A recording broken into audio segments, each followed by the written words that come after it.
Have you ever noticed how some people can only begin a task when someone whispers, "You'll do great," or "I believe in you"? They wait, not for a moment of inspiration, but for a permission slip. And somewhere deep inside, a question hides. What if that thirst for validation suddenly disappeared?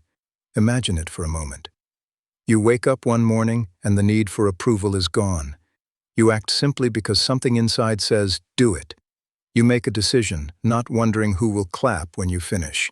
You post that video, paint that canvas, start that business, and strangely, your hand doesn't tremble. You send that message not because you want to be liked, but because it feels right. You no longer measure your worth in echoes of applause. How much freer would your body feel? How silent would your doubts become? Would time move slower? Or would it finally move forward? But the reality for most isn't like that. They've been conditioned to wait for a signal, a nod, a smile, a go-ahead. This conditioning, however, didn't start yesterday. It's older than memory itself. When we were children, praise wasn't just sweet. It was currency. We learned that being loved meant being good, and being good meant pleasing someone else. We were trained to see approval as oxygen. And who dares to move without oxygen? Here's where the loop tightens. Each time we wait for encouragement, our self-trust quietly fades. Every compliment feels like power, every silence like rejection. And the brain learns a dangerous rule. My worth equals your applause. Now picture the ripple effect.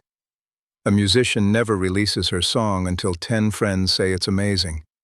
An entrepreneur kills a brilliant idea because his mentor didn't nod fast enough. A student keeps rewriting his essay, not to improve it, but to earn his teacher's smile. A mother hides her creative dreams behind family praise patterns because she's scared of seeming selfish. All of them chained not by fear, but by the absence of internal permission. Yet the story doesn't end there. Behind every dependency lies a cure, but it's not found in louder compliments. It begins with retraining the inner voice to speak before the world does. Psychologically, healing this validation hunger involves 3 main transformations: reparenting the inner child. That inner child still waits for someone to say, "I'm proud of you." Instead, every day tell yourself directly, "You are enough even without proof." Start writing micro-affirmations, not about being perfect, but about being present. Building self-trust through micro-commitments. Don't wait for grand achievements to validate you. Promise yourself small daily missions. Finish a paragraph, go for a walk, clean your space, and silently mark them with a mental handshake. I did that. This teaches your brain to release dopamine through completion, not recognition. Detoxing from external metrics. Take breaks from feedback-heavy spaces. Don't check likes for 3 days. Don't ask for opinions before finishing a creative act. The silence might feel heavy at first, but that silence is your rehab center for approval addiction. And here comes the final twist, the master key you've been waiting for. True freedom begins not when people affirm your worth, but when their silence no longer cancels your confidence.